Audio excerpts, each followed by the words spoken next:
Hello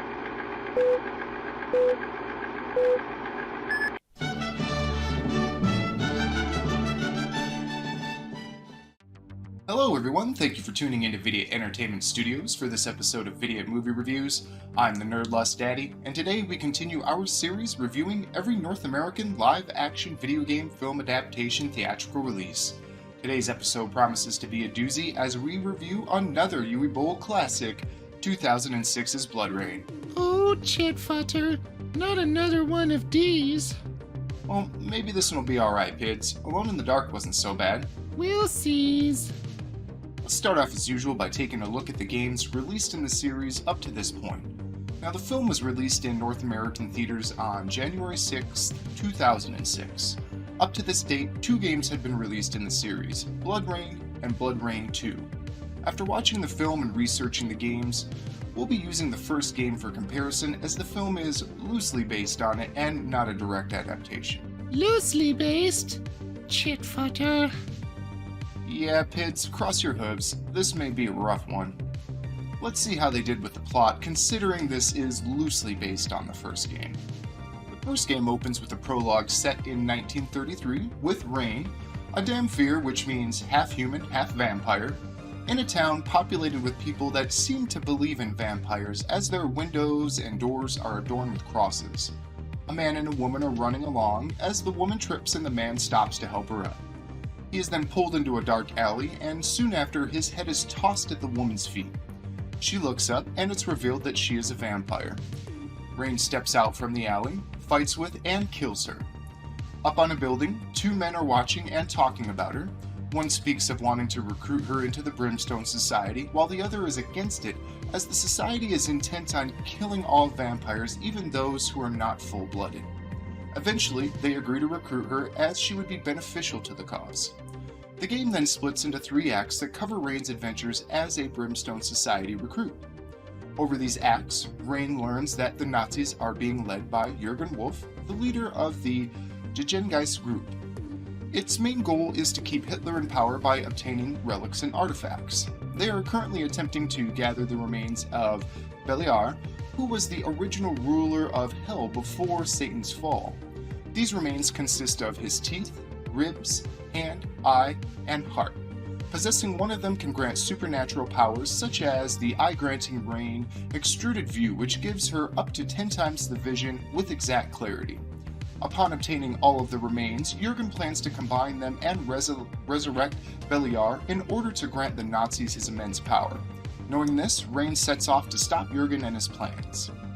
In the film, we open with 3 members of the Brimstone Society meeting with an informant who tells them of a carnival freak with a weakness to water and the ability to heal when they feast on blood.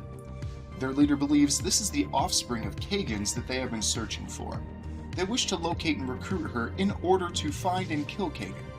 Kagan is also searching for her as he believes that she is a threat to his plans. Rain eventually breaks free from her captivity at the carnival and meets a fortune teller who tells her that Kagan is now the most powerful vampire in the land and is seeking an ancient relic that is a mystical eye. If Rain acquires it, she can use it to be able to barter an audience with Kagan. Rain then sets off for the monastery that houses and protects the eye. Once she gets there, she has to navigate a trap-filled room, and upon reaching the eye, the room begins to fill with water.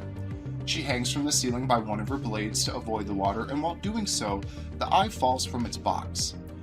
Rain catches it, and then the eye becomes absorbed into her. She then falls into the water and miraculously is unharmed. Once she leaves the room, the monks explain to her that the eye is one of 3 artifacts that were body parts of the ancient vampire Belial who overcame vampire weaknesses. The eye protects from water, the rib from the cross, and the heart from sunlight. These parts were hidden upon Belial's death, and Kagan is seeking them out in order to gain their power and become unstoppable. Rain and the Society then set out to locate the remaining relic, find Kagan, and kill him. Well, we have some similarities, but with liberties. They took the plot from the first game, but changed the origin with a respelling, a change in the nature of the creature, and a change in the number of artifacts while leaving them being body parts. We also get direct conflict with Kagan that doesn't happen until the second game, so they plucked that from there. and I'm not sure why they didn't go with the first game's story other than it may have been too complicated or expensive to represent Beliar. As for her father being involved, I assume that was the next best choice to replace Beliar as the main antagonist and final battle. Even with the liberties, there is some commonality here, so I'm going to go ahead and give this a passing hawoo. Pids, what did you think of the plot? Hawoo. Let's check out setting and world representation. The film doesn't take place within either of the game's settings, but I do have to give it credit for being set within a gothic and medieval setting. That at least fits with the vampire theme. The vampires and the transition effects when they show their vampiric form are actually fairly good. We get a decent representation of the Brimstone Society, even if it's an earlier version with no identifiable members other than Rayne. Speaking of her, she definitely looks the part. The outfit is accurate, as is her swords, and we even see some of the moves from the game, like lunging upon and wrapping herself around a person while sucking their blood from them. Taking the liberties into account, in my opinion, this is a passable attempt, so just a passing hawoo here again. Pids, your thoughts? Hawoo. Alright, let's get into the starring cast. We're going to go through this quickly as there are a surprising number of big-name stars in this film. Let's start off with the Regal Monk. Played by Otter Kier, recognizable for his roles in Ace Ventura: Pet Detective, Blade, and End of Days. A well-known character actor here, he plays the monk who tells Rayne of the artifacts, their origin, and their function. He doesn't get much screen time, but what he does get, he uses to effect in his characteristic stoic yet creepy delivery style. I can give him a hawoo. Pids? Hawoo. Leonid, played by star of stage and screen Meatloaf. He portrays one of Kagan's vampire lords that is a sexual hedonist at heart, surrounded by women that are nothing more than things to him. The portrayal comes off well, if a bit flamboyant and cheesy. He certainly is brash, cocky, and disturbing in his speech and actions. This one gets a hawoo from me. Pids, your thoughts? Hawoo. Elric, played by Billy Zane, known for his roles in The Phantom, Back to the Future, and Demon Knight. He's the father of Brimstone member Katerin. He is a noble that was turned into a vampire and in league with Kagan, but secretly works with his daughter to hopefully turn on Kagan to seize power. He's cocky, confident, and smug in that way only Billy Zane can be. Another hawoo from me. Pids, what did you think of him? Hawoo. Katerin, played by Michelle Rodriguez from almost every Fast and the Furious movie ever, as well as the first Resident Evil movie. Here she works with the Brimstone Society while having ulterior motives with her father. As much as I love Michelle Rodriguez, this performance fell flat. She doesn't come off like the badass she normally does, and should here.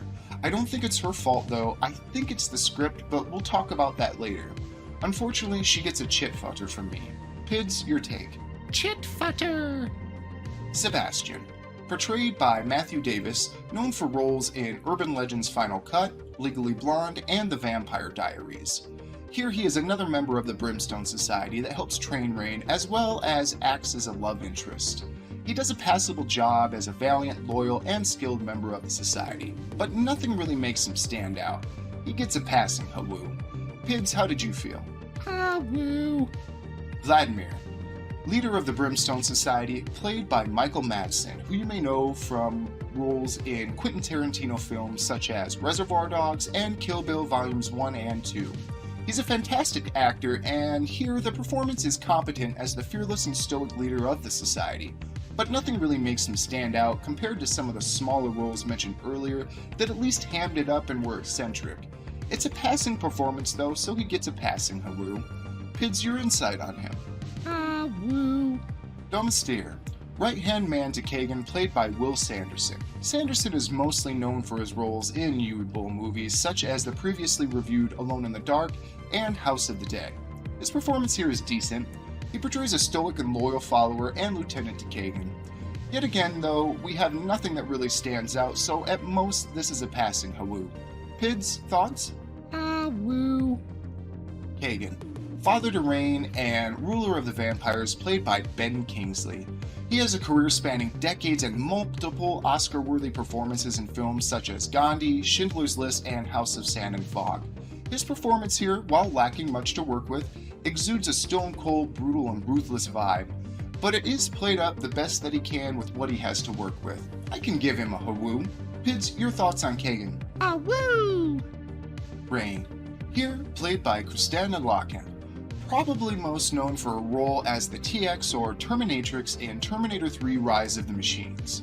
The performance is decent as the strong-willed Damphir seeking revenge for her mother and family while struggling with the duality within her. Still, yet again, there isn't much that stands out here. It's a passable portrayal worthy of a passable hawoo. Pids, what did you think of Rayne? Hawoo! Alright, let's put in our final verdict here. Let's turn to the Pids first. Pids, what did you think of BloodRayne? Chit futter! This fucking film can bite me! Emphatically agree, this is a chit futter. The main problems here are that they had to have used most of the $25 million budget, spending it just to pay the big name actors. But they can't save a film when it's the script, and you can look this up, had its first draft delivered 2 weeks late and then had quick edits made to it by Boll, who then gave it to the cast and basically told them to see what they can do with it. It's no wonder these high-end actors don't get any room to spread their wings. They were working with poorly written and hastily edited trash given to them at the last minute, and it shows. This would also explain why the fight scenes are so damn bad. The choreography exudes the quality found when children are playing and have hastily created a fight scene. Furthermore, there are strange edits in the film that either make no sense because there was never a setup for it, but the dialogue implies that a conversation happened off-screen that would have done so, or we cut to a scene that has no relevance, context, or weight and exists just to exist. Don't even get me started on the awkward lesbian tension scene between Rayne and another vampire at the beginning of the film, or the awkward softcore sex scene between her and Sebastian, both of which are clearly just in here to fulfill and pander to teenager and 20-something gamer sexual fantasies. This film gets a 2 out of 10. 1 point because it exists and it can be viewed, and the second point for the effort put in by so many of these great actors who are probably ashamed to have been in this piece of trash. Do yourselves a favor and stay away from this movie at all costs, or it will suck the life out of you. As always, the Pids and I thank you all for once again tuning in to Vidiot Entertainment Studios for this episode of Vidiot Movie Reviews. If you enjoyed our video, please be sure to comment, like, subscribe, and share to show your support. And don't forget to also check us out and subscribe on Twitch, as well as follow us on Twitter. Until next time, I'm the Nerd Lust Daddy, as always, reminding you all to not be chit futters to each other. Body autonomy for all, reproductive rights for women, and peace, love, and happiness to all. Get us out of here, Piddles. Bye bye, everyone!